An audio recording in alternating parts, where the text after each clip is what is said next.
வருணனுக்கும் தென்றலுக்கும் வானலோக ஊரு மிக அறிவதற்கு ஓலைதானும் உடன் எழுதி அயச்சிடவே வந்தார் வானோ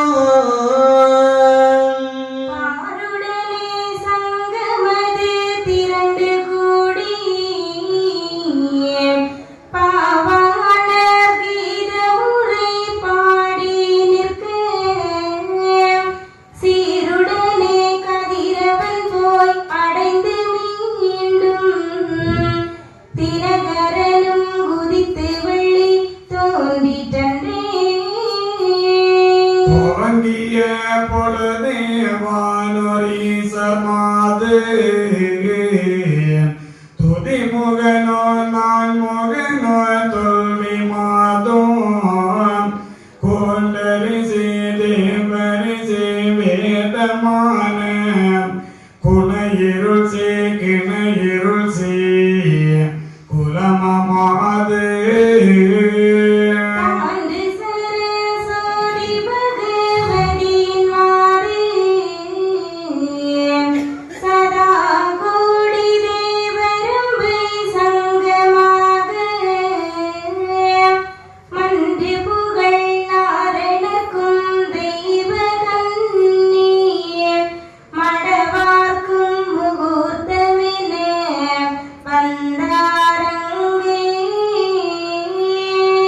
வானமதில் நம்மான முழக்க தேவர்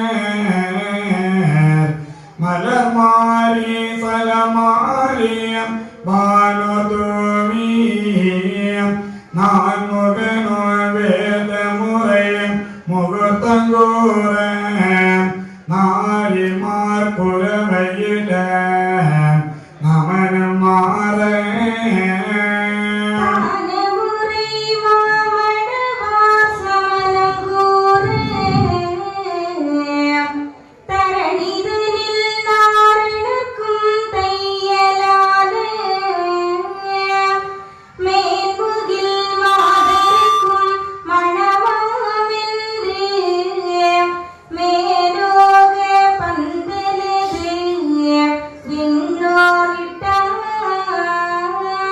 பந்தலுக்கு நவநாதி காலதாக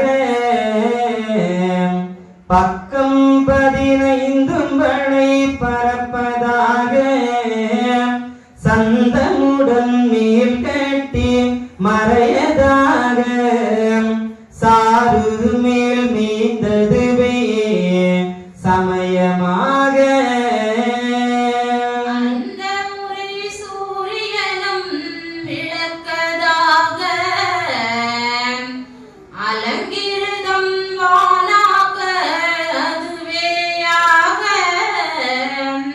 சொந்தமுள்ள சிவமதுவே பீடமாக தேவரெல்லாம் செய்து பந்தல் சிறப்பித்தாரே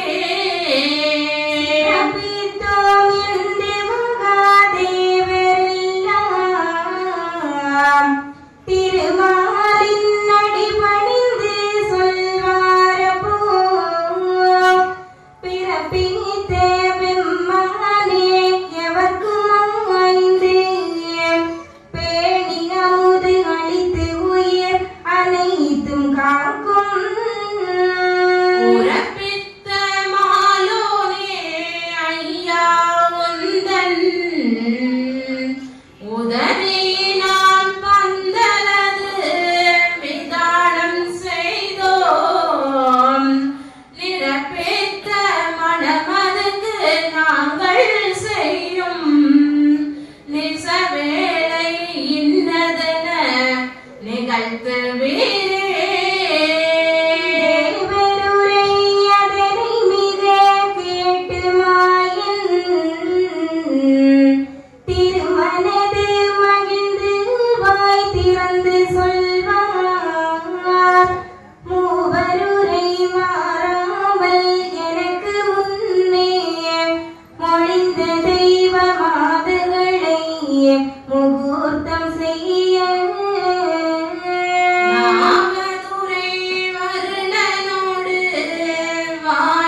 எம்பெருமாள் இந்த இகனை திருக்கல்யாணத்தை நடத்துவதற்காக தேவர்கள் எல்லோரும் வருகை தருகின்றார்கள். உலகத்தை தாங்கக்கூடிய 9 சக்திகளும் தூண்களாக வந்து அமைகின்றது. நட்சத்திரங்கள் எல்லாம் மின்வொளி விளக்குகளாக அப்படியே ஒரு திருமணத்திற்கு எப்படி நாம் எல்லோரும் பந்தல் அமைப்போமோ அப்படி இறை சக்திகள் ஒன்று கூடி இந்த பந்தல் விதானங்களை எல்லாம் அமைக்கின்றது. அதுபோல இன்றைக்கு நாமும் இந்த வெற்றிப்பதியில் ஐயாவிற்கும் அம்மைமார்களுக்கும் இந்த இகனை திருக்கல்யாணத்தை பிள்ளைகளாகிய நாம் நடத்தி சிறப்பு சேர்க்க வேண்டும் என்று இன்றைக்கு அற்புதமாக ஐயாவிற்கு தோரணங்கள் அமைத்து நல்லபடியாக நம்மால் முடிந்த செயல்களை எல்லாம் நாம் செய்திருக்கின்றோம். இப்பொழுது தேவர்கள் வந்து எம்பெருமானிடத்தில் சொல்லுகின்றார்கள், ஐயா உம்முடைய அருளினால் இந்த பந்தல் விதானங்கள் எல்லாம் அமைத்தோம். இனி எங்களுக்கு ஏதாவது ஒரு வேலை இருப்பதானால் எடுத்து சொல்லுங்கள் என்று சொல்ல வாயுவையும் வருணனையும் அழைத்து பன்னீர் தொளிப்பது போல நீ வருகின்ற மக்களுக்கு பன்னீர் தொளித்து வரவழைக்க வேண்டும். அதுபோல மலரெடுத்து வீசுவது போல தென்றலாக வீச வேண்டும் என்று வாக்கு கொடுத்து அனுப்புகின்றார். இப்ப தேவர்கள் எம்பெருமானிடத்துல சொன்னாங்க, உம்முடைய அருளினால் நாங்கள் இந்த செயலெல்லாம் செய்து முடித்தோம் அப்படின்னு. அப்ப நம்மளும் எப்படி சொல்லி பழகணுமா? இறைவனுக்கு என்ன பணி செய்தாலும் நாம் நினைத்தது கிடையாது. இறை அருளால் ஐயா நமக்கு இந்த பாக்கியத்தை தந்திருக்கின்றார். வெற்றி பதியில நம்ம எல்லாரும் வந்திருக்கின்றோம் என்றால் இறைவன் நிச்சயித்து நம்ம எல்லாரும் என்ன செஞ்சிருக்கிறோம்? வந்திருக்கின்றோம். அதனால நிச்சயமாக இறைவன் நமக்கு நல்ல நிலையை தருவார். இப்படி இந்த இகனை திருக்கல்யாணத்தை நடத்துவதற்கு பிரம்மதேவரே முகூர்த்தத்திற்கு மந்திரங்கள் ஓதுவதற்கு பிரம்மதேவரே வருகை தருகின்றார். சிவபெருமான் பீடமாக அமர்ந்து இந்த திருமணத்திற்கு தலைமை தாங்குகின்றார். எனவே தனி மதம் அப்படின்னு கிடையாது. எல்லா இறை அருள் சக்திகளும் ஒன்றுபட்டதுதான் ஐயா வழி. என்னுடைய மதம் தனி, நாங்க இந்து அப்படிங்கிற வழியில சேர மாட்டோம் அப்படிங்கிறது கிடையாது. சிவபெருமான், பிரம்மதேவர், நான்முக ரிஷி அனைவரும் இங்கே ஒன்று கூடி இந்த இகனை திருக்கல்யாணத்தை நடத்தி நமக்கெல்லாம் நல்லருளை வாரி வழங்குவதற்காக ஐயா இந்த நன்னாளை நிச்சயித்து தந்திருக்கின்றார். இப்ப அம்மைமார்களுக்காக தனியாக ஒரு வரத்தை ஐயா கொடுத்திருக்கின்றார். நாரிமார்கள் குரவையிட யமனுக்கு அங்கு வேலை கிடையாது. எத்தனை தாய்மார்களுக்கு குரவையிட தெரியும்? கை தூக்குங்க. சரி. அதாவது ஒரு திருமணம், ஒரு நல்ல நிகழ்வில் அம்மைமார்கள் குரவை ஒலியை எழுப்பினால் எந்த விதமான துயர நிகழ்வுகளும் அந்த இடத்துல என்ன செய்யாதான்? நடக்காது. அதனால ஐயா நமக்கு இந்த குரவை சத்தத்தை தந்திருக்கின்றார். நம்ம கடைபிடிக்கணும். அதனாலதான் இந்த குரவை ஒலி. அது மட்டுமல்ல, முகூர்த்தம் நடக்கும்போது யாராவது ஏதாவது வார்த்தை பேசினாலும் அது அந்த காதில் விழுந்து மனம் சங்கடப்படக்கூடாது. அப்படி நமக்காக ஐயா தந்திருக்கின்றார். அதனால பெண் பிள்ளைகளுக்கு முக்கியமா என்ன செய்யணும்? சொல்லி கொடுக்க வேண்டும்.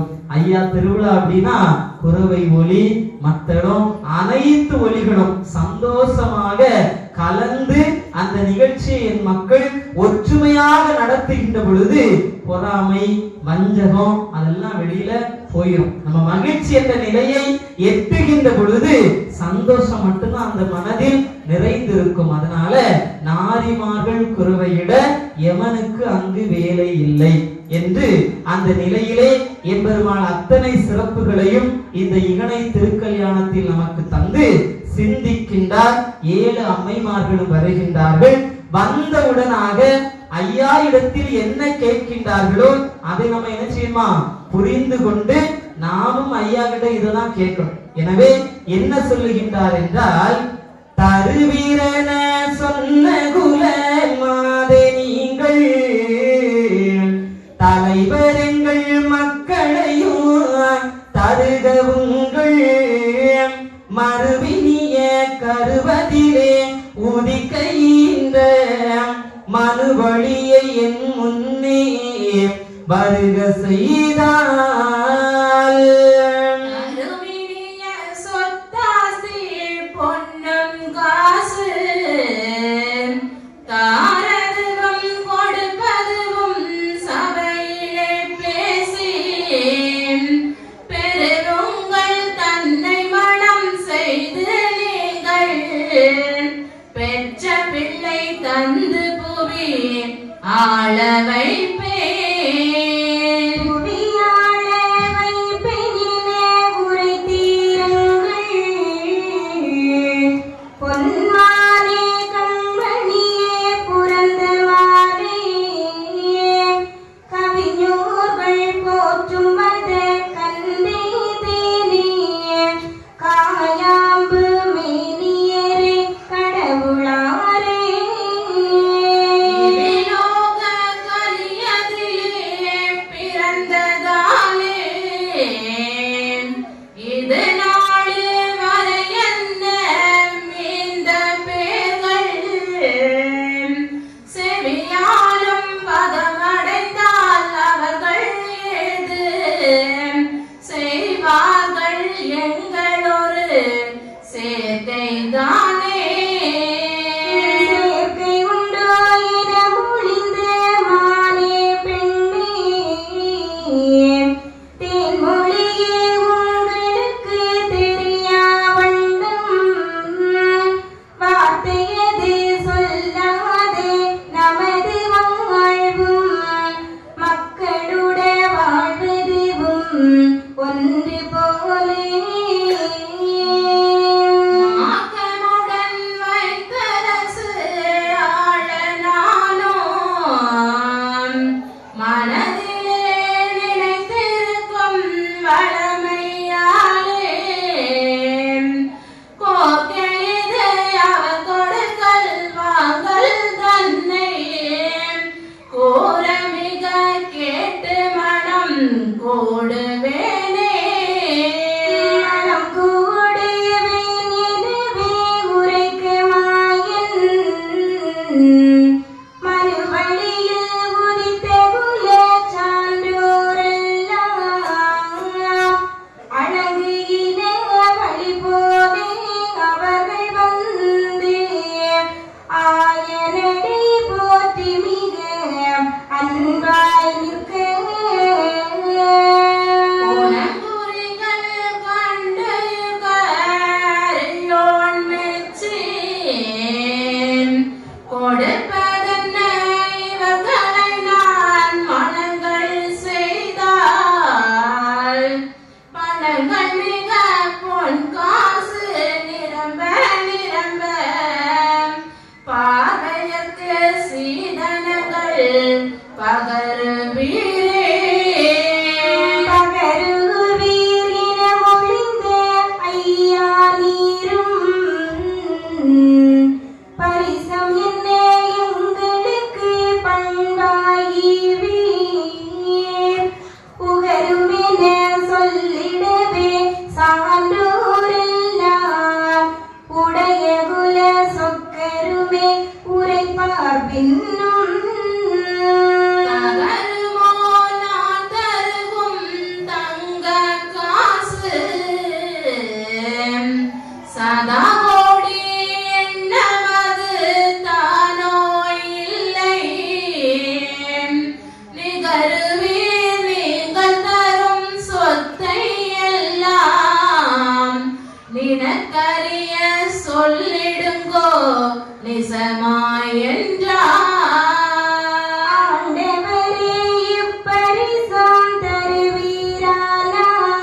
தருவீரானால் யாமடியார் ஆளுகின்ற வஸ்துவெல்லாம் கூண்ட பண்டம் பொன்னுடைமை ஆடு மாடு குருவரனே யாங்கள் வரை உமக்கு சொந்தம் வேண்டினை முக்கால்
இவ்வுலகில் அவதார இகனைத்தானோ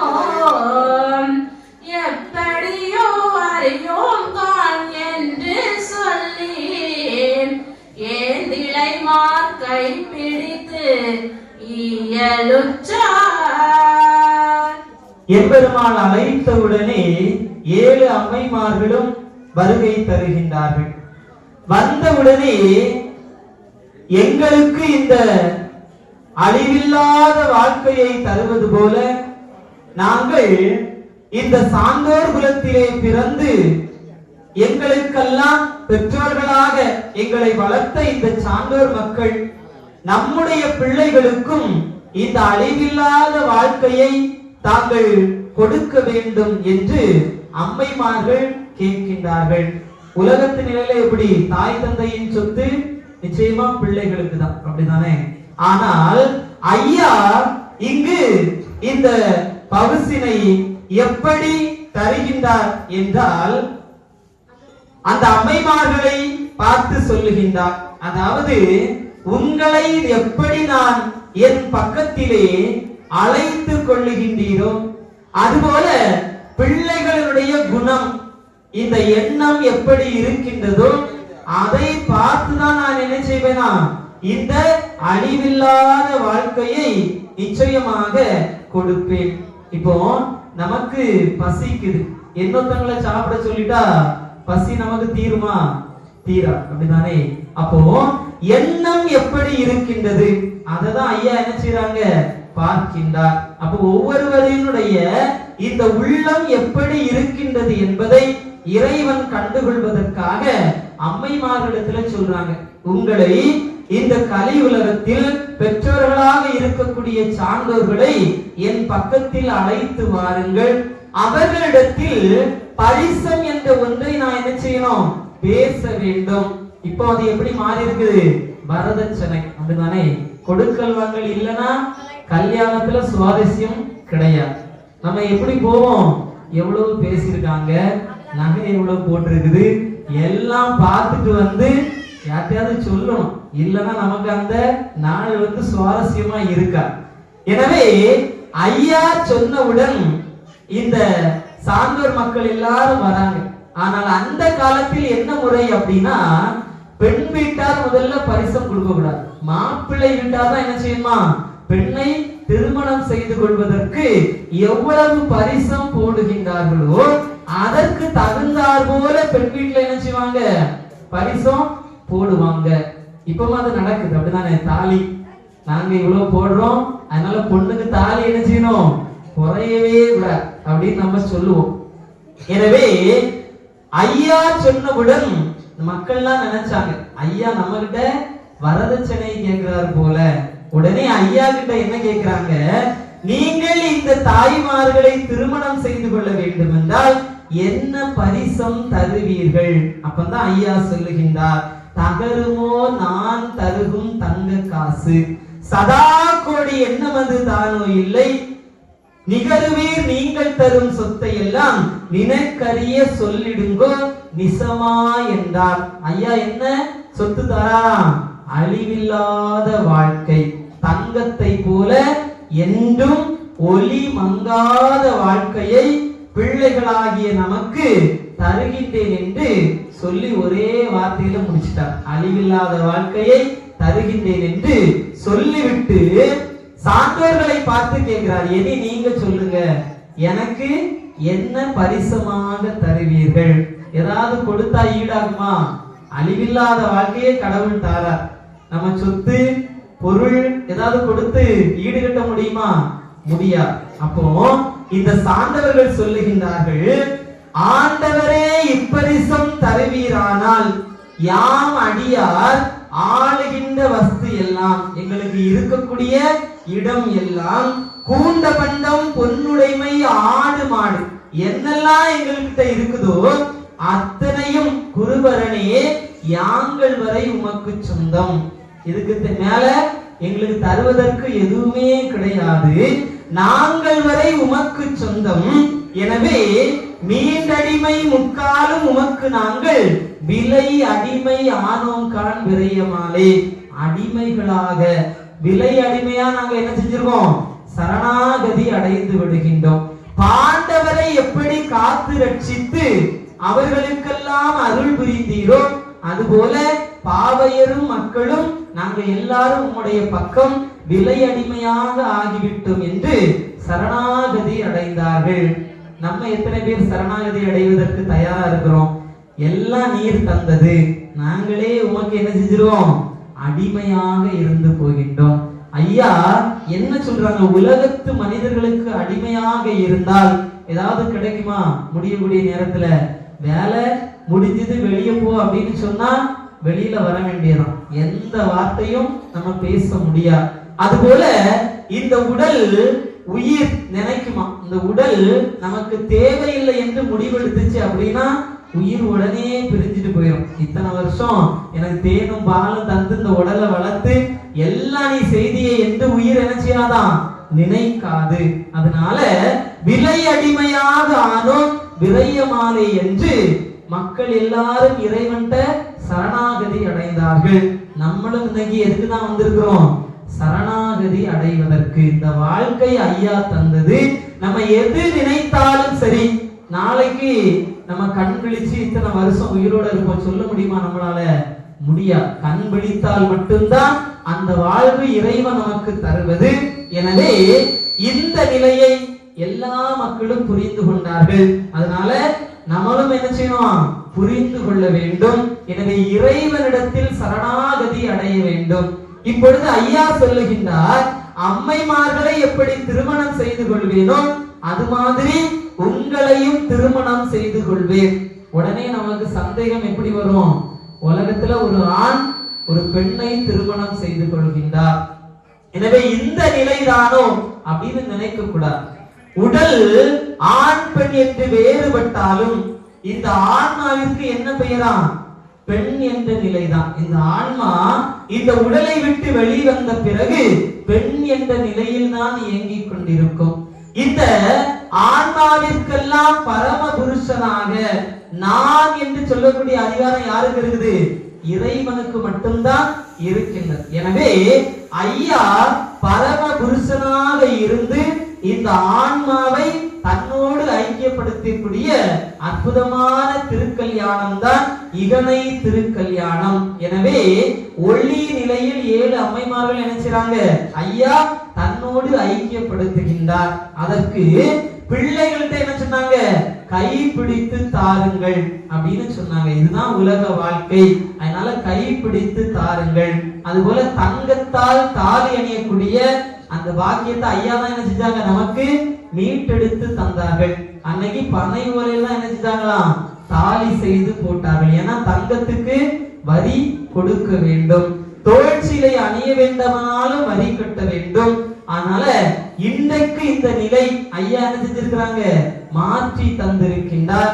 இந்த தங்கம் பளபளப்பான நிலையை அடைவதற்கு முன்னதாக ஒரு கொல்லனின் கையினால் அடிபட்டு நெருப்பிலே தன்னை அப்படியே உட்படுத்தி அத்தனை நிலைகளும் கடந்த பிறகுதான் என்னது? ஒளி நிலை. அதனால வாழ்க்கை நமக்கு என்னதான்? பாடத்தை கற்றுக்கொள்வதற்காக. குடும்பம் என்று ஆன பிறகு எல்லாருடைய வாழ்க்கையும் ஒரே மாதிரி இருக்குதா? நிச்சயமா கிடையாது. நம்ம வாழ்க்கைக்கு ஒரு கதை இருக்கும், இன்னொருவருடைய வாழ்க்கைக்கு. இறைவன் நமக்கு உபதேசம் செய்வதற்காக வாழ்ந்து பார்த்தால் தெரியும். அததான் ஐயா சொல்றாங்க. கல்யாணத்துக்கு முன்னாடி யாராவது பெரியவங்க சொல்லுவாங்க, திருமணம் இப்படி இருக்கும், அதனால எல்லாவற்றையும் சிந்திங்கள் என்று. அப்ப நமக்கு என்ன செய்யாது? காதுல நிச்சயமா ஏறாது. ஏன்னா நம்ம உணர்ந்து பார்க்க மாட்டோம். ஆனால் அந்த நிகழ்வெல்லாம் நடந்த பிறகு அன்னைக்கு அவரை திடீர்னு சந்திச்சா, அன்னையே சொன்னீரே, இப்பதான் எனக்கு அந்த எண்ணம் வருகின்றது என்று வாழ்ந்து பார்த்த பிறகு புரிந்து கொள்வோம். அதனால ஐயா இன்னைக்கு இந்த இகனை திருக்கல்யாணத்தில் பிள்ளைகளாகிய நமக்கு என்ன செஞ்சிருக்காங்க? இந்த வாய்ப்பினை தந்திருக்கின்றார். அதனால சுருள் எடுத்து இப்போ என்ன செய்யறோம்? ஐயாவிற்காக நம்ம மனவு வந்து சுருள் எடுத்து சுற்றுவதற்கு எல்லோரும் தயாராகி கொள்ள வேண்டும். இப்ப இந்த சுருள் எதுக்காக? ஐயா கேட்டாரு, அதனால கொண்டு வந்திருக்கிறோம். அதுக்காக மட்டும் கிடையாது. முதல்ல சுருள் வாழைப்பழம் நம்ம வைக்கிறோம். அந்த பழம் கீழே விழுந்துனா மீண்டும் முளைக்குமா? வாழைப்பழம் முளைக்காது, அப்படிதானே? இறைவனோடு இந்த வாழைப்பழம் போல மீண்டும் பிறவாத நிலை எனக்கு வேண்டும். அதுக்காக தான் வாழைப்பழம் சுருள்ல நம்ம வைக்கிறோம். அதுக்கப்புறம் வெற்றிலை பாக்கு எதுக்காக அப்படின்னா, பத்திரகாளி அம்மை நமக்கு சொன்னாங்க, நாட்டிற்கு வெற்றிலை பாக்கு வைத்து இன்னைக்கு பத்திரிகை எப்படி கொடுக்கிறோமோ அது போல கொடுத்து திருமணத்திற்கு அழைத்தார்கள். ஒரு உறவை வளர்ப்பதற்கு வெற்றிலை பாக்கு. இறைவனுக்கு நமக்குமான உறவு என்ன செய்யக்கூடாது? என்றைக்கும் முறிந்து விடக்கூடாது. அதனால வெற்றிலை பாக்கு நம்ம என்ன செய்யறோம்? இறைவனுக்காக வைக்கின்றோம். தேங்காய் 3 நிலை. உள்ள எப்படி இருக்கும்? வெண்மையாக இருக்கும். வெளியில அதனுடைய நிலை தொழிக்கும் போது என்ன செய்வோம்? நார் நாரா பிரிஞ்சு வரும். அதுக்கப்புறம் கடினமான ஓடு. வாழ்க்கை இப்படிதான். நமக்கு நல்லது மட்டுமா நடக்கும்? எல்லாம் நடந்து கொண்டே இருக்கும். ஆனால் நடக்கக்கூடிய நிகழ்வுகளுக்காக நாமும் என்ன செய்யக்கூடாதாம்? உணர்ச்சி வசப்பட்டு தீயவர்களாக மாறிவிடக்கூடாது. இந்த உள்ளம் எப்பொழுதும் வெண்மையாக இருக்க வேண்டும். அதுபோல முளை என்ன செய்யும்? 3 கண் இருக்குது, ஒரு இதுதான் வரும், நமக்கு ஒரு முளைதான். அதுபோல முப்பொருளும் ஒரு பொருளாக வந்த இறைவன் நமக்கு அழிவில்லாத வாழ்க்கையை தந்திருக்கின்றார். அதனால தேங்காய். அதுக்கப்புறம் எலுமிச்சை கனி. காயா இருந்தாலும் பழமாக இருந்தாலும் சுவை எப்படி இருக்கும்? ஒரே சுவைதான். அது மாதிரி கஷ்டம் வந்தாலும் துன்பம் இன்பம் வந்தாலும் ஒரே நிலைதான் இருக்கணும். ஐயா பார்த்து கொள்வார். நம்ம நினைச்சு எதுவுமே நடக்காது. ஐயா பார்த்து கொள்வார் என்று நம்பி பிடித்தால் நாராயணன் நமக்கு என்ன செய்வாங்களா? துணையாக இருப்பார். எனவே ஈந்திடவே மாயவரும் தங்கத்தாலே ரத்ன ஒளி போல் வீசும் தாலி தன்னை மாய்ந்து மிக போகாமல் தாலி வாழ மகாதர்ம யுகம் வாழ மாதம் வாழ ஏந்து புவி தர்மம் அது தலைத்து வாழ ஈசர் முதல் எல்லோரும் இருந்து வாழ சாந்தகுல சான்றோர்கள் தலைத்து வாழ தாலி மிக வாழவென்று தரித்தார் தாலி என்ற வாசகம் நம்ம சுருள் எடுத்து சுற்றி நிறைவு பெற்றவுடன் இந்த வாசகத்தை படித்து சங்குநாதம் முழங்க அம்மைமார்கள் என்ன செய்யணும்? குரவை இட வேண்டும். அதுதான் ஐயா சொல்லி இருக்கின்றார். அதனால சுருள் எடுத்த பிறகு ஐயா சிவசிவ அரகரா அந்த மந்திரத்தை தவிர வேற எந்த வார்த்தையும் நம்ம பேசக்கூடாது. சுருள் எதற்காக அப்படின்னு ஐயா நமக்கு சொல்லி இருக்கிறாங்க. எனவே உணர்ந்து 5 நேரம் பதி சுற்றி வளவர அன்பாக கேட்டுக்கொள்கிறோம்.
மாயவரும் தங்கத்தாலே ரத்ன ஒளி போல் வீசும் தாலி தன்னை மாய்ந்து மிக போகாமல் தாலி வாழ மகாதர்ம யுகம் வாழ மாதும் வாழ ஏந்து புவி தர்மம் அது தலைத்து வாழ ஈசர் முதல் எல்லோரும் இருந்து வாழ சாந்தகுல சான்றோர்கள் தலைத்து வாழ தாலி மிக வாழவென்று தரித்தார் தாலி என்ற வாசகம் படித்து நிறைவு செய்கின்ற பொழுது அம்மைமார்கள் குரவையிட வேண்டும், மேலதாளம் இசைக்க வேண்டும், சங்குநாதம் ஒலிக்க வேண்டும். அதாவது ஒரு விளக்கில் இருந்து இன்னொரு விளக்கிற்கு ஜோதியை ஏற்றுகின்ற பொழுது அந்த விளக்கிலும் நமக்கு வெளிப்படக்கூடிய பிம்பம் ஜோதியாகத்தான் தெரியும். எனவே இந்த உடலை விட்டு உயிர் பிரிந்த பிறகு உறவு முறைகள் எதுவுமே செல்லுபடி ஆகாது. ஆண் பெண் என்ற பேதங்கள் எல்லாம் மாறி பெண் என்ற நிலையில் இந்த ஆன்மா இந்த உலகத்திலே இறைவனோடு ஐக்கியப்படுவதற்காக காத்திருக்கும். எனவே நாம் எல்லோரும் பெண்ணாக இந்த உயிர் என்று வருகின்ற அந்த நிலையில் ஜீவாத்மாவாக இயங்கிக் கொண்டிருக்கின்றோம். எனவே அப்பன் ஆதி நாராயணரே பரபிரம்மமாக பரமாத்மாவாக இருந்து இவனை புரிய வேண்டும் என்று நாம் எல்லோரும் வேண்டுதல் வைக்க வேண்டும்.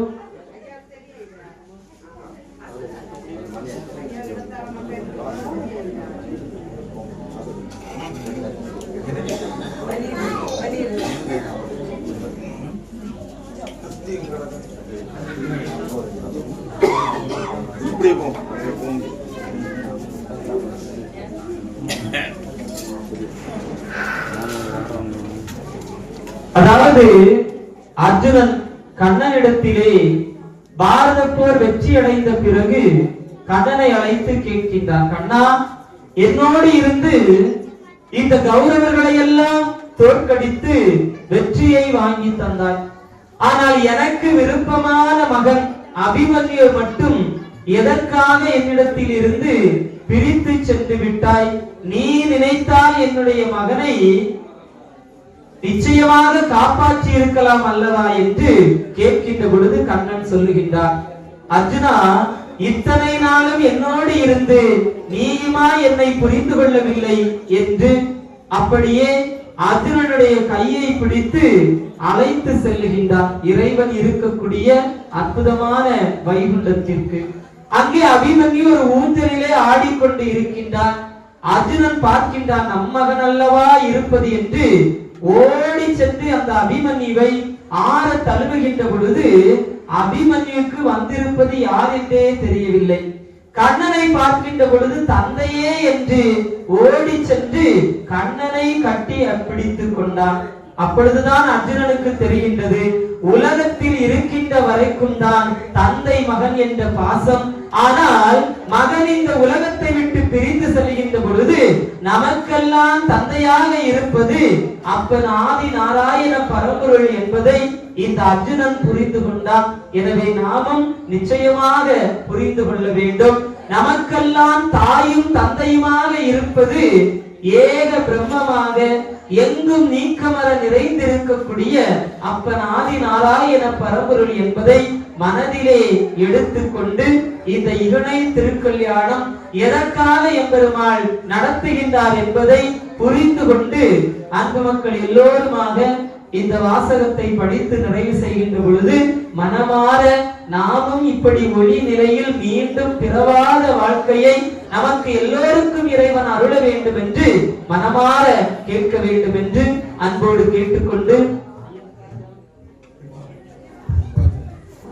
ஈந்திடவே மாயவரும் தங்கத்தாலே ரத்ன ஒளி போல் வீசும் தாலி தன்னை மாய்ந்து மிக போகாமல் தாலி வாழ மகாதன்ம யுகம் வாழ மாதும் வாழ ஏந்து புவி தருமமது தலைத்து வாழ ஈசன் முதல் எல்லோரும் இருந்து வாழ சாந்த குல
தாமணிய நாடனும் மகிழ்ந்து தானேது சொல்வார் கேலி மிக உரையாதுங்கோ இன்னோ கெளிமடவார அநேகமுண்டு மனங்கள் செய்ய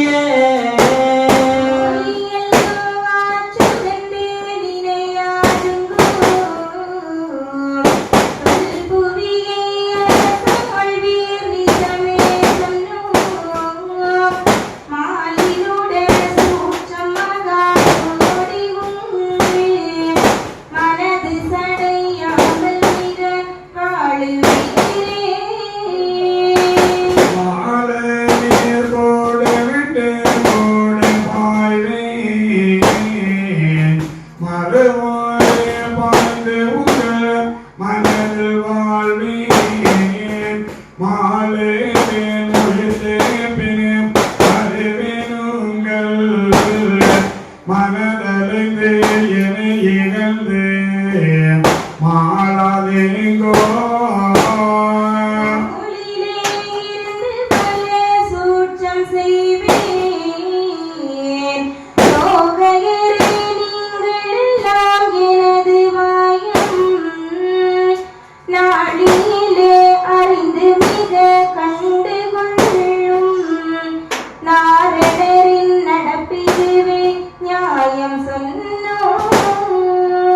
சொன்ன மொழிதனை மறந்து நீங்களெல்லாம் தூசணித்து எனக்கப்படோ என்னதுங்கோ என்னுடைய தொழிலே உங்களோடு இருந்து தர்ம முடிசூடி ஆள மாட்டோம்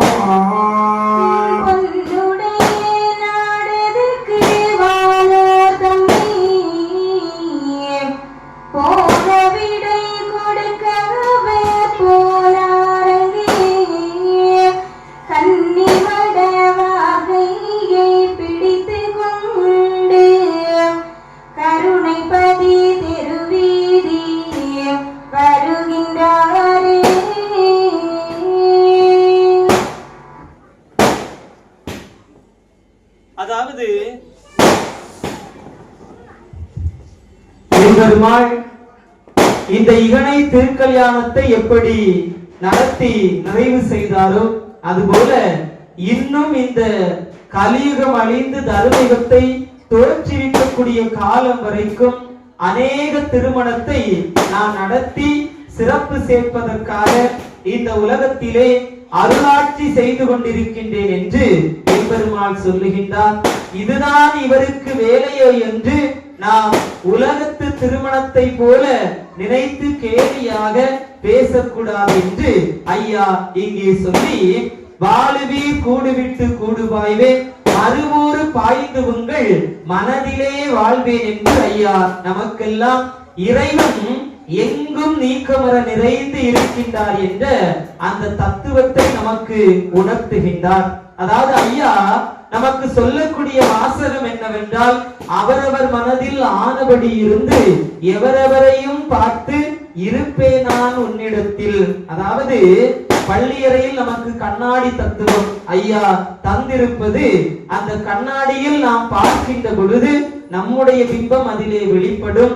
நம்முடைய எத்தனை பேர்கள் நின்றாலும் அத்தனை பேர்களுடைய உருவமும் அந்த கண்ணாடியில் தெரியும். அதிலிருந்து இறைவன் சொல்லுவது உன்னோடு எப்படி நான் நிறைந்திருக்கின்றேனோ அதுபோல உன்னோடு இருப்பவர்கள் மனதிலும் நான் நீக்கமர நிறைந்திருக்கின்றேன்.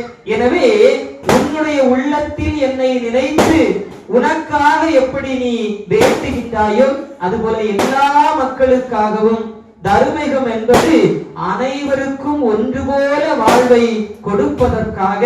எனவே வாழுகின்ற நாளையிலே ஒருவருக்கு ஒருவர் நீ பெரிது நான் பெரிது என்று நமக்குள்ளாக வீண் விவாதங்கள் செய்யாமல் அன்பு பொறுமை தர்மம் என்ற நிலையிலே வாழ்ந்து இறைவன் தந்த வாழ்க்கை, அதாவது அசுரர்களிடத்தில் சொல்லுவார் அர்த்தம் இந்த வாழ்வு அநியாயம் விட்டுவிடு என்று. எனவே இந்த உலகத்தில் நம்முடைய கோபத்தை வெளிப்படுத்தி எதையுமே நாம் கொண்டு போவது கிடையாது. எனவே அன்பு, பொறுமை, தர்மம் என்ற நிலையிலே நாம் வாழ வேண்டும். எனவே ஐயா தோளிலே இருந்து பல சூட்சமங்களை செய்வேன் என்று சொல்லி இருக்கின்றார். அதாவது முந்தைய காலத்தில் ஆலயம் சென்று நாம் வழிபடுவதற்கு தடை விதித்திருந்தது.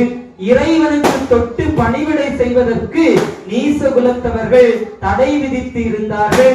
உயர்ந்த குலத்தவர்கள் செல்லக்கூடிய பாதையில் நடப்பதற்கு நமக்கு தடை இருந்தது.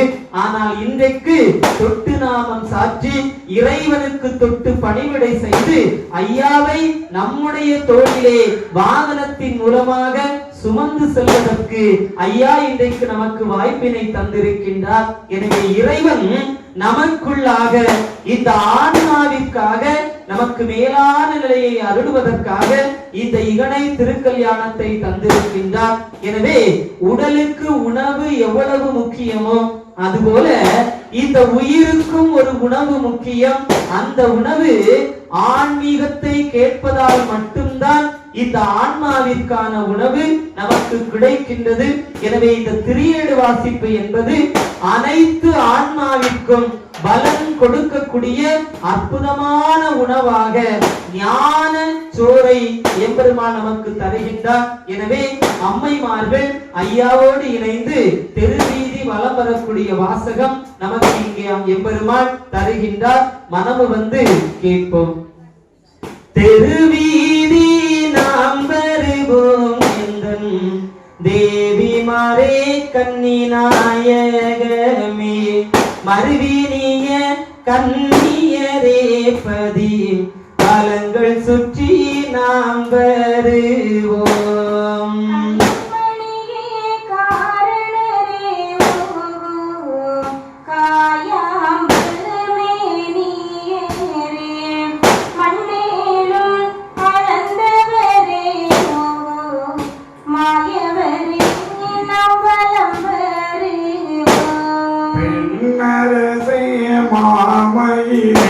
நமது பொறுமை பதி வலம் வருவோம்.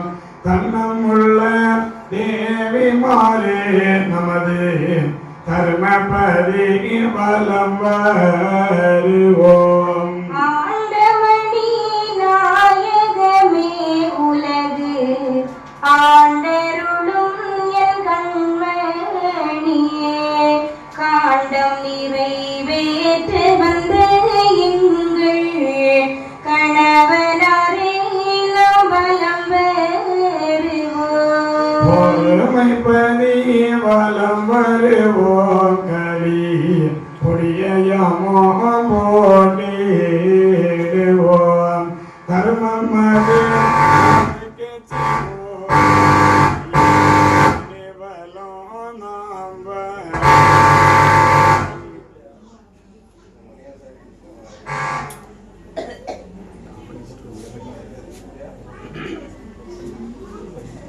பொல்லாத வகையளித்து சுவாமி புதுபூமி தோண வைத்து கல்லாதார் கருவறுத்து சுவாமி அதிகபதி வலம் வருவோம்.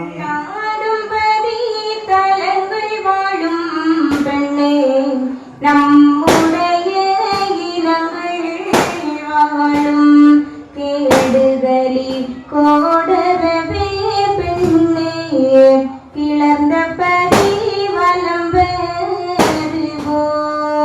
ஆகாத பேரையெல்லாம் சுவாமி அக்கினிக்கு விருந்த மாறாக தர்மபதி சுவாமி மாலும்பதி வலம் வருவோம். முன்குரோணி உதிரமதால் பெண்ணே உதித்து வந்த குலங்கள் எல்லாம் தன் குணத்தால் மாண்டு போக பெண்ணே தர்மபதி வலம் வருவோம். மாதானோலியவினோ சுவாமி வேணும் காத்தோரே கைவிடாமல் நாமல் கருணை பரி பலம் வருவோம் தன்னுடமிறை பொய்களவு பெண்ணே செய்யும் வண்ட குலங்கள் எல்லாம் கொண்டகலி கூட ஆண்டு குரு நாதபதி வலம் வருவோம் நீனான கலியுகத்தை சுவாமி வெய்யோனே கமுதளித்து சானாரே வைத்தாள சுவாமி தர்மபதி பலம் வருவோம் நாடும்படி துலங்குதடி பெண்ணே நல்ல சிலை குதிக்குதடி ஆடு மாடு அருகுதடி கர்த்தா ஆவிதங்கள் தோணுதடி நல்ல பதி துலங்கனமே சுவாமி நாடு தர்மமாகனுமே பொல்லபது ஒளியனுமே சுவாமி புத்தி ஒன்றாய் குழியனுமே கோவில் தெரு துலங்கனுமே நம்மை கோட்டை வெளியாகணுமே தேவருட நல் திருநாள் பெண்ணே தினமும் வந்து கூடணுமே தங்க தொட்டில் தண்டயமோ சுவாமி தாண்டம்பதி வீதிகளோ சங்கையோடு தம்மலமோ சுவாமி தரத்தில் வந்து தோணுமே கோட்டையிட்டு கொடியும் கட்டி பெண்ணே கொத்தளமாய் மேடை செய்து நாட்டையெல்லாம் தாங்கிலுக்கி பெண்ணே நமக்கு பதியேறணுமே நம்பினாரை காக்கணுமே சுவாமி நாடு கட்டி ஆளனுமே அம்பலங்கள் ஏறணுமே சுவாமி அவதாரங்கள் நடத்தணுமே சிங்காசனம் ஏறணுமே பெண்ணே தீவெட்டிகள் போடணுமே கண்காட்சி காணணுமே பெண்ணே கண்ணியரை கைப்பிடித்தாள் பாக்கியங்கள் பெருகணுமே சுவாமி பாரிலுள்ளோர் காணதற்கு ஆக்கினங்கள் படைக்கணுமே சுவாமி அமுதறிந்தி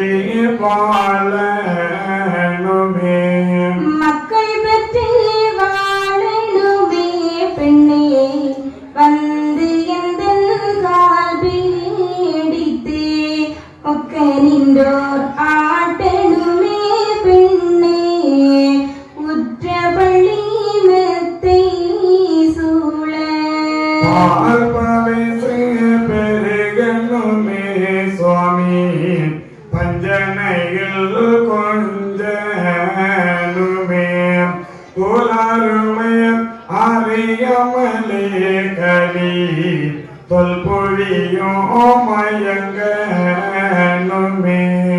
சமுசாரி ஆகணுமே பெண்ணே தலையில் சோறு சுமக்கணுமே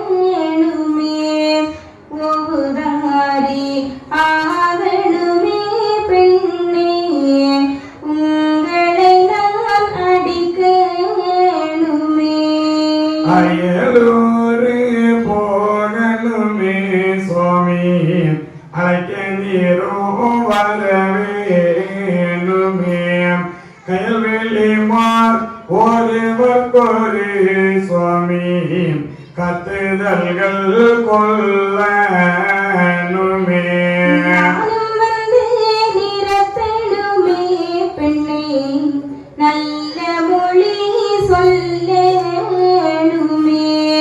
தேனும் பாலும் போலே தமிழ் பெண்ணே தேசமதில் வாழணுமே கண்ட இந்த நீசகுலோ சுவாமி கழிப்பு சொல்லி உம்மை மிக பெண்டைகளுக்கு விங்கி என்று சுவாமி பொல்லா பயல் ஏசனுமே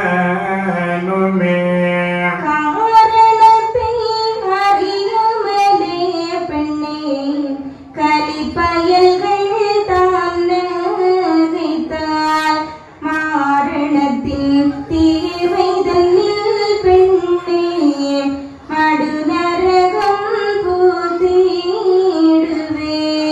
செம்பமல நற்பணியின் சுவாமி திருவலங்கள் சோதி வந்தோம் பொன்பதிக்குள் நாமல் போக்கி மாறு பொழுது வந்தால் வருவோம் ஐயா சோபனமே சோபனமே சுவாமி திருநடன சோபனமே தேவகுரு நாரணக்கும் அவர் தேவியர்க்கும் சோபனமே பூமலர்ந்த ஈஸ்வரிக்கும் நல்ல பொந்தேவி மாதுமைக்கும் காமனந்த நாரணர்க்கும் தெய்வ கன்னியர்க்கும் சோபனமே பூமடந்தை நாயகிக்கும் நல்ல பொன்னு மண்டை காட்டாளுக்கும் பார்மடந்தை லட்சுமிக்கும் சிவ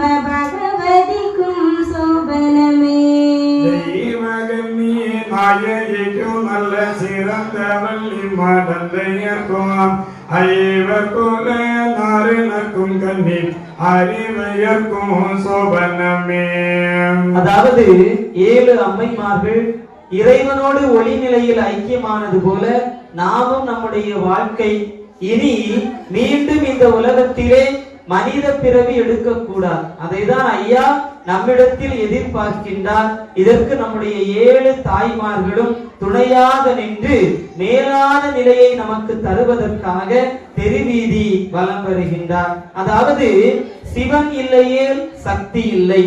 இதற்கு அர்த்தம் என்ன அப்படின்னா, இந்த உயிர் சிவன் சீவனாக இருக்கக்கூடிய காரணத்தினால் சக்தி என்ன செய்றாங்க, இயக்கத்திற்கு காரணமாக இருக்கின்றார். இந்த உடல் உயிர் இல்லை என்றால் இந்த உடல் நிச்சயமாக எழுந்து நடக்காது. அதுக்கப்புறம் எதுவுமே கிடையாது. அப்ப சிவன் சீவனாக இருந்து நம்மை இயக்கி கொண்டு இருக்கின்றார். இந்த இயக்கத்திற்கு சக்தியாக அன்னை துணையாக இருந்து எல்லா இடங்களிலும் எல்லா உயிர்களிலும் உலகத்தின் இயக்கம் இறைவனுடைய அருளினால் செயல்பட்டு கொண்டிருக்கின்றது. எனவே படைத்தவர் யார்? அவர் நம்ம எங்க கண்டுகொள்ளணும்? இந்த உள்ளத்திற்குள்ளாக கண்டுகொள்ள வேண்டும். எனவே அப்படி இறைவனை நம்பிய பேர்களை நிச்சயமாக இறைவன் என்ன செய்வாரா? காத்து அருள் புரிவார். அதனால நம்பினோரை காக்க வேண்டும், நாடு கட்டி ஆள வேண்டும், தரும யுகம் அழிவில்லாத அந்த நிலையை ஆள வேண்டும் என்று சொல்லி பாக்கியங்கள் பெருக வேண்டும், பால் பவுசு அனைத்தும் எல்லோருக்கும் கிடைக்க வேண்டும் என்று நமக்காக நம்முடைய தாய்மார்கள் எம்பெருமானிடத்திலே வேண்டி இந்த அற்புதமான தெருவீதி வலம் வருகின்ற வாசகத்தை நிறைவு செய்து, நாளைய தினம் அன்னை மகாலட்சுமி, அன்னை பகவதி தாய், பார்வதி தாய், மண்டை காட்டாள், வள்ளி தெய்வானை என்ற அத்தனை திருவருள் சக்திகளையும் ஈசனாக, கந்தனாக, பிரம்மனாக, நாராயணராக எம்பெருமாள் வேடம் எடுத்து தன்னோடு ஐக்கியப்படுத்தக்கூடிய திருக்கல்யாணம் நாளைய தினம் ஐயா இந்த வெற்றி பதியில் நமக்கு தர இருக்கின்றார். இந்த திருக்கல்யாணத்தின் மூலமாக நாம் உணர்ந்து கொள்வது இறைவன் ஒன்று, இறைவனுடைய சக்தி இந்த உலகத்தில் மக்களுடைய துயரங்களை தீர்ப்பதற்காக அந்தந்த நிலைக்கு தக்கவாறு இந்த உலகத்திலே தன்னுடைய கருணையை வெளிப்படுத்துமே தவிர இறைவன் என்று வருகின்ற பொழுது ஒன்று என்ற நிலையிலே நாம் புரிந்து கொள்ள வேண்டும். எனவே மதங்களை வைத்தோ என்னுடைய கடவுள் உயர்ந்தவர் என்று வீண் விவாதங்கள் செய்யாமல் இறைவன் ஒன்றாக இருக்கின்ற அந்த நிலையை அறிந்து நாமும் ஒன்றாக இருக்க வேண்டும் என்ற ஒற்றுமையை நாளைய தினம் நமக்கு எம்பெருமாள் உணர்த்த இருக்கின்றார். எனவே நாளைய தினம் அன்னை பகவதி தாய் ஐயாவுக்கு பொறிமாவு பிசைந்து கொடுத்தார். இந்த பொறிமாவு ஐயாவுக்கு கொடுத்தார்களா இல்லைன்னா நமக்கு தருகின்றார்களா என்ற அந்த கேள்வி எல்லாருடைய மனதிலும் நிச்சயமா இருக்கணும். இந்த கேள்வியோடு நாளைய தினம் தெரிந்து கொள்ள வேண்டும் என்ற நம்பிக்கையோடு இன்றைக்கு எப்படி குடும்பமாக வருகை தந்தீர்களோ அதுபோல நாளைய தினமும் அனைத்து அன்பு மக்களும் குடும்பமாக வருகை தந்து இந்த பொறிமாவு எதற்காக, இந்த இகனை திருக்கல்யாணம் எதற்காக என்று நமக்காக தந்த இந்த அற்புதமான காரணமான இந்த திருக்கதையை நாம் தெரிந்து கொண்டால் நமக்கு தான் நிச்சயமாக பலன் கிடைக்கும் என்ற நம்பிக்கையோடு இன்று கலந்து கொண்டு எப்படி இந்த திருக்கல்யாணத்தில் அன்பு மக்கள் அனைவரும் சிறப்பு சேர்த்தீர்களோ அதுபோல நாளைய தினம் இன்னும் 2 நாட்கள் நமக்கு பாக்கியங்கள் கிடைக்கக்கூடிய நாள். எனவே வருடத்தில் ஒரு முறைதான் இந்த நல்வாய்ப்பை எம்பெருமாள் இந்த வெற்றிப்பதியின் மூலமாக நமக்கு தருகின்றார். எனவே நாளைய தினமும் அனைத்து அன்பு மக்களும் குடும்ப சகிதம் வருகை தந்து எம்பெருமானுடைய அருளை பெற வேண்டும் என்று அன்போடு கேட்டுக்கொண்டு துடியுடை கன்னிமாரை திருமணம் திருமால் செய்து குடிபுகள் சான்றோர் மக்கள் குறவைகள் முழக்கத்தோடு திடீரென தெருக்கள் சுற்றி தேவியும் மன்னராக படிமிசை பதியினுள்ளே பதிந்து வந்து இருந்தார் அன்றே என்ற வாசகம் படித்து நாம் நிறைவு செய்வோம். இன்றைக்கு எம்பெருமானுடைய அருளினால் ஐயாவிற்காக அன்ன தர்மம் பணிவிடை மற்றும் பூச்செலவு ஐயாவுடைய திருநடையில் பாக்கியம் பெற்ற அன்பு குடும்பங்கள் அன்ன தர்ம உபயம் திரு தினேஷ் ஏழுமலை சென்னை, திருமதி வசந்தா மத்திக்கோடு, திரு குணசேகரன் சென்னை, அதுபோல பூச்செலவு உபயம் திரு விஜயகுமார் மல்லிகா முக்கலம்பாட்டு விளை, செல்வி SL சுபாஸ்ரீ மார்த்தாண்டம், திருமதி கீதா இருக்கை விளை, செல்வி சஜிதா முக்கலம்பாட்டு விளை, திருமதி சைலா மாத்தி விளை, திரு ரஞ்சித் ரீதாபுரம் அத்தனை குடும்பங்களுக்கும் இன்று எம்பெருமாள் இந்த தான தர்மங்களை நடத்துவதற்கு எப்படி அந்த பாக்கியத்தை கொடுத்தாரோ அதுபோல வருட வருடம் இந்த தான தர்மங்களை செய்வதற்கான அத்தனை செல்வ சிறப்புகளையும் எம்பெருமாள் ஏற்படுத்தி கொடுக்க வேண்டும் என்று அன்பு மக்கள் எல்லோருமாக ஐயாவுடைய திருப்பாதத்தில் வேண்டி வேண்டுதல் வைத்து இன்றைக்கு இந்த தான தர்மங்கள் செய்த அத்தனை அன்பு குடும்பங்களுக்கும் மனமாற அன்பு மக்கள் எல்லோரும் கோடான கோடி நன்றிகளை சொல்லி வாசகம் படித்து நிறைவு செய்வோம். துடியிடை கன்னிமாரை திருமணம் திருமால் செய்து குடிபுகள் சான்றோர் மக்கள் குறவைகள் முழக்கத்தோடு திடீரென திருக்கள் சுற்றி தேவியோ மன்னராக படிமிசை பதியினுள்ளே பதிந்து வந்திருந்தார் அன்றே